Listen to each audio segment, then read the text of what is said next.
Hello, good evening friends. I am Devi Singh sir. आज फिर लेकर के आया हूँ आपके लिए सामान्य ज्ञान। और यहाँ से हमारा टॉपिक रहेगा इंडियन हिस्ट्री का। इंडियन हिस्ट्री लेकर के हम आए हैं और इंडियन हिस्ट्री में भी जो हमारी सीरीज चली हुई है वो है मध्यकालीन भारत। तो आज हम आपको मध्यकालीन भारत के बारे में बताएंगे। हम तब तक अपनी सीरीज को जारी रखेंगे जब तक हमारा ये ख़त्म नहीं हो जाता। एक साइड से आपको पता है कि हमारे जो वीडियोज़ जो आपके पास आते हैं वो सीरियल नंबर से आते हैं। तो आज हम आपको बताने वाले हैं कुछ स्वतंत्र प्रांतीय राज्यों के बारे में। फ्रेंड्स, वीडियो आपको अच्छा लगता है तो आप इसे लाइक करें और चैनल को सब्सक्राइब कर दें, जिससे समय समय पर हमारे नोटिफिकेशंस आप तक पहुंच सकें।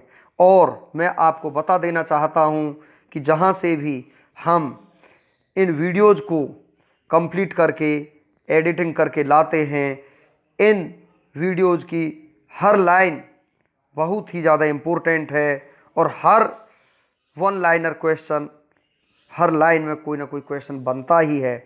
कोई क्वेश्चन बाहर से नहीं आते। हमारे Indian history, current affairs, journal science और मैथमेटिक्स जो कुछ है, और इन सारी चीज़ों को हम अपने वीडियोज़ में करा रहे हैं। तो फ्रेंड्स, चलते हैं मध्यकालीन जो भारत है हमारा उस पर। तो आज हमारा जो मैटर है वो स्वतंत्र प्रांतीय राज्यों पर है।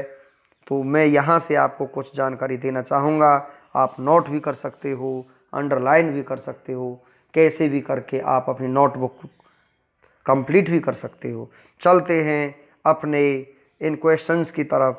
देखिए, स्वतंत्र प्रांतीय राज्य में फर्स्ट नंबर पर आपका आता है जौनपुर।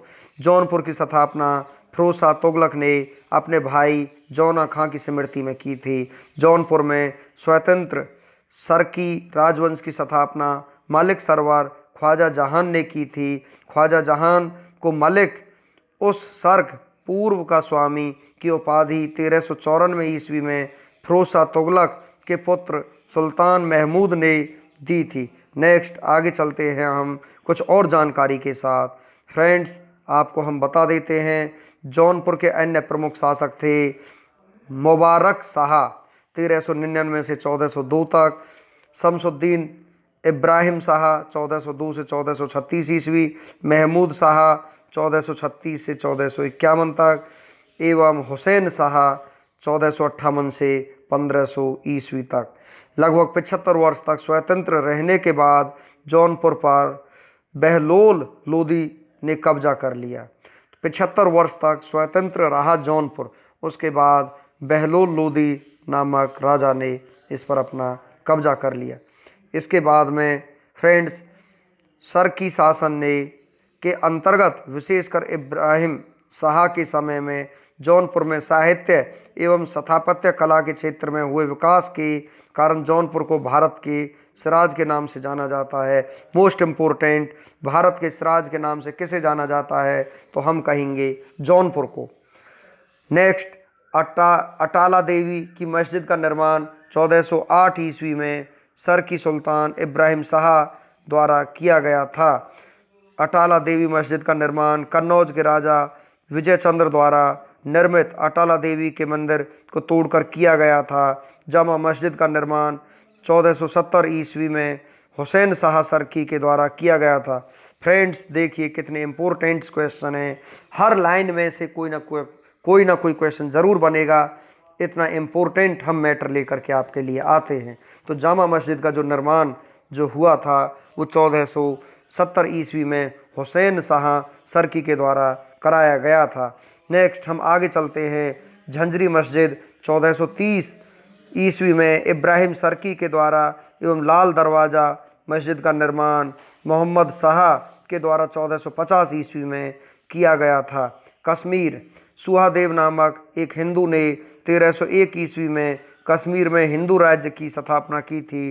1339-40 ईस्वी में कश्मीर में शाह मीर के द्वारा प्रथम मुस्लिम वंश की स्थापना की गई। कश्मीर का प्रथम मुस्लिम शासक शाह मीर था, जो शमसुद्दीन शाह मीर के नाम से गद्दी पर बैठा। इसने अपनी राजधानी इंद्रकूट में स्थापित की। अलाउद्दीन के ने राजधानी इंद्रकूट से हटाकर अलाउद्दीनपुर श्रीनगर में स्थापित की। नेक्स्ट आगे चलते हैं। हिंदू मंदिरों एवं मूर्तियों को तोड़ने के कारण सुल्तान सिकंदर को बुत सिकन कहा गया। नेक्स्ट आगे कुछ और चलते हैं हम न्यूज के साथ। 1420 ईस्वी में जैन उल आबदीन सिंहासन पर बैठा। इसकी धार्मिक सहिष्णुता के कारण इसे कश्मीर का अकबर कहा गया। जैन उल आबदीन फारसी, संस्कृत, कश्मीरी, तिब्बती आदि भाषाओं का ज्ञाता था। इसने महाभारत एवं राजतरंगिणी को फारसी में अनुवाद करवाया। किसने? जैन उल आबदीन ने। 1588 ईस्वी में अकबर ने कश्मीर को मुगल साम्राज्य में मिला लिया। 1588 में, ये आपको ध्यान रखना है, अकबर ने कश्मीर को मुगल साम्राज्य में मिला लिया। अब चलते हैं फ्रेंड्स बंगाल पर। बंगाल जो है, यहाँ पर इख्तियारुद्दीन मोहम्मद बिन बख्तियार खिलजी ने बंगाल को दिल्ली सल्तनत में मिलाया। गयासुद्दीन तुगलक ने बंगाल को 3 भागों में विभाजित किया। लखनौती उत्तर बंगाल, सोनारगाम पूर्व बंगाल, वसतगाम दक्षिणी बंगाल। 1345 ईस्वी में हाजी इलियास बंगाल के विभाजन को समाप्त कर शमसुद्दीन इलियास शाह के नाम से बंगाल का शासक बना। पांडुआ में अदीना मस्जिद का निर्माण 1364 ईस्वी में सुल्तान सिकंदर शाह ने करवाया था। बंगाल का शासक गयासुद्दीन आजम शाह 1389 से 1409 ईस्वी अपनी न्यायप्रियता के लिए प्रसिद्ध था। नेक्स्ट फ्रेंड्स, हम और कुछ न्यूज के साथ चलते हैं आगे। अलाउद्दीन हुसैन शाह 1493 से 1518 ईस्वी तक इन्होंने बंगाल पर राज्य किया। राजधानी को पांडुआ से गौड़ स्थानांतरित किया। महाप्रभु चैतन्य अलाउद्दीन के समकालीन थे। अलाउद्दीन ने सत्यपीर नामक आंदोलन की शुरुआत की। मालाधर बसु ने अलाउद्दीन के शासनकाल में ही श्री कृष्ण विजय की रचना कर गुण राज खान की उपाधि धारण की। इनके बेटे को सत्यराज खान की उपाधि दी गई। नसीरुद्दीन नुसरत शाह ने गौड़ में बड़ा सोना एवं कदम रसूल मस्जिद का निर्माण करवाया। बाबर के आक्रमण के समय बंगाल का शासक नुसरत शाह था। नेक्स्ट आगे चलते हैं फ्रेंड्स, कुछ और जानकारी हम आपको देते हैं मालवा के बारे में। दिलावर खां ने 1401 ईस्वी में मालवा को स्वतंत्र घोषित किया। दिलावर का पुत्र अलप खां हुसंग शाह की उपाधि धारण कर 1405 ईस्वी में मालवा का शासक बना। इसने अपनी राजधानी को धारा से मांडू स्थानांतरित किया। मालवा में खिलजी वंश की स्थापना महमूद शाह ने की। गुजरात के शासक बहादुर शाह ने महमूद शाह द्वितीय को युद्ध में परास्त कर उसकी हत्या कर दी और मालवा को गुजरात में मिला लिया। मांडू के किले का निर्माण हुसंग शाह ने करवाया था। इस किले में सर्वाधिक महत्वपूर्ण दिल्ली दरवाज़ा है। नेक्स्ट आगे चलते हैं। बाजब हादुर एवं रूपमती का महल का निर्माण सुल्तान नसरुद्दीन शाह ने करवाया था। हिंडोला भवन या दरबार हाल का निर्माण हुसंग शाह के द्वारा करवाया गया था। फ्रेंड्स, आगे हम आपको और बताते हैं कुछ न्यूज़। जहाज महल का निर्माण गयासुद्दीन खिलजी ने मांडू में करवाया। मोस्ट इम्पोर्टेंट है, जहाज महल का निर्माण किसने कराया?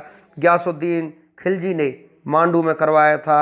कुशक महल को महमूद खिलजी ने फतेहाबाद नामक स्थान पर बनवाया था। तो फ्रेंड्स देखिए, हर एक लाइन से आपके क्वेश्चंस यहाँ बन रहे हैं।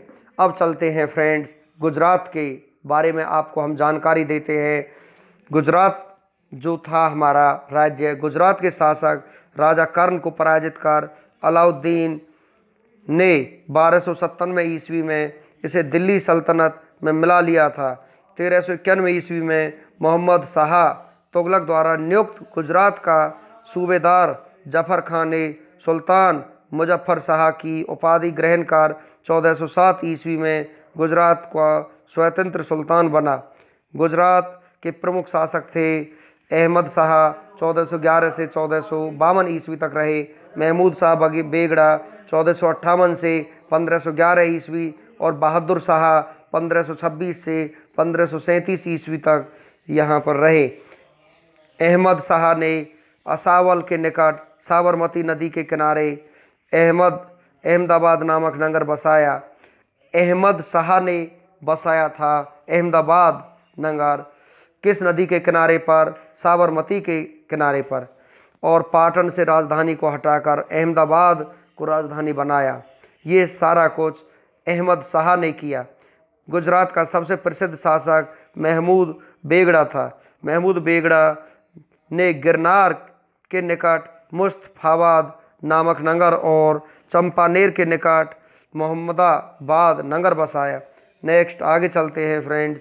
यहाँ पर 1572 ईस्वी में अकबर ने गुजरात को मुगल साम्राज्य में मिला लिया।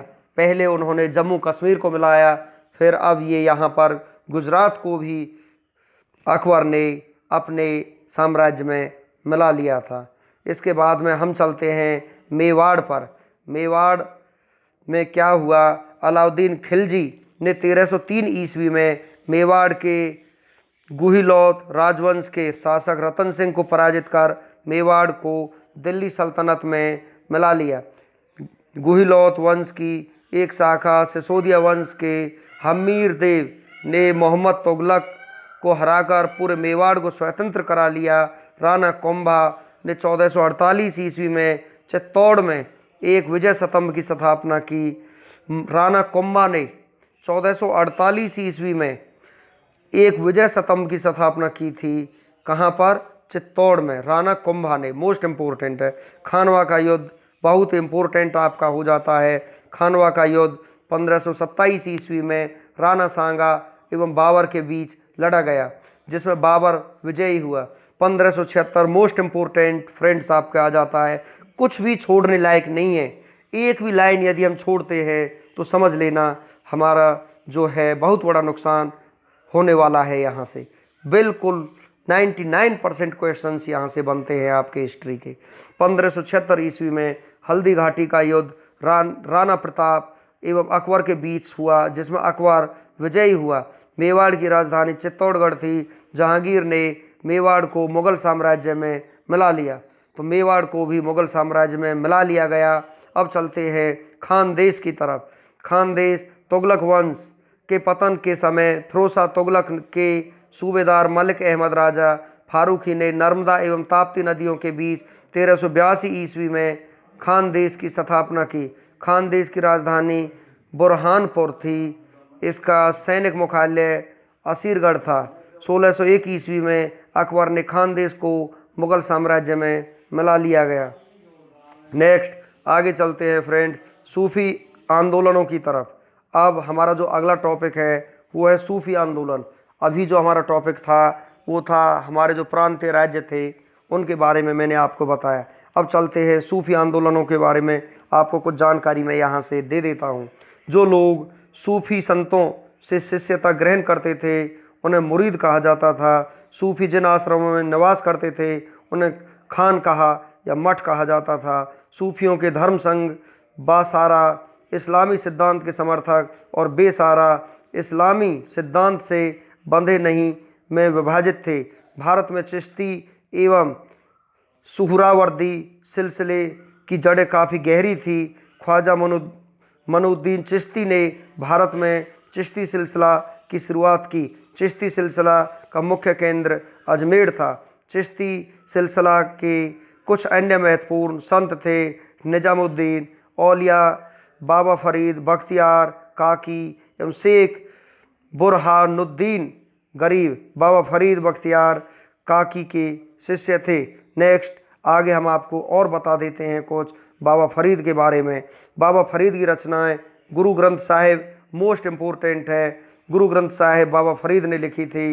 बाबा फरीद के दो महत्वपूर्ण शिष्य थे निजामुद्दीन औलिया एवं अलाउद्दीन साबिर। हजरत निजामुद्दीन औलिया ने अपने जीवन काल में दिल्ली के 7 सुल्तानों का शासन देखा था। इनके मुख्य शिष्य थे शेख सलीम चिश्ती, अमीर खुसरो, अमीर हसन देहलवी, शेख बुरहानुद्दीन गरीब ने 1340 ईस्वी में दक्षिण भारत के क्षेत्रों में चिश्ती संप्रदाय की शुरुआत की और दौलताबाद को मुख्य केंद्र बनाया। सूफियों के सोहरावर्दी धर्म संघ या सिलसिला की स्थापना शेख शहाबुद्दीन उमर सोहरावर्दी ने की, किंतु 1262 ईस्वी में इसके सुदृढ़ संचालन का श्रेय शेख बदरुद्दीन जकारियों को है। इन्होंने सिंध एवं मुल्तान को मुख्य केंद्र बनाया। सोहरावर्दी धर्म संघ के अन्य प्रमुख संत थे जलालुद्दीन तबरीजी, सैयद सुर्खजोश, बुरहान आदि। सोहरावर्दी सिलसिला ने राज्य के संरक्षण को स्वीकार किया था। शेख अब्दुल्ला सत्तारी ने सत्तारी सिलसिले की स्थापना की थी। इनका मुख्य केंद्र बिहार था। कादरी धर्म संघ या सिलसिला की स्थापना सैयद अबुल कादिर अल जिलानी ने बगदाद में की थी। भारत में इस सिलसिला के प्रवर्तक मोहम्मद गौस थे। इस सिलसिले के अनुयायी गाने बजाने के विरोधी थे। ये लोग शिया मत से विरुद्ध रहते थे। नेक्स्ट हम आपको और कुछ जानकारी दे देते हैं फ्रेंड्स सूफी मत के बारे में। राजकुमार दारा शाहजहां का ज्येष्ठ पुत्र, कादरी सिलसिला के मुल्ला शाह का शिष्य था। नक्शबंदी धर्म संघ या सिलसिला की स्थापना ख्वाजा उबैदुल्ला ने की थी। भारत में इस सिलसिला की स्थापना ख्वाजा बकी बिल्लाह ने की थी। भारत में इसके व्यापक प्रचार का श्रेय बकी बिल्लाह के शिष्य अकबर के समकालीन शेख अहमद सरहिंदी को था।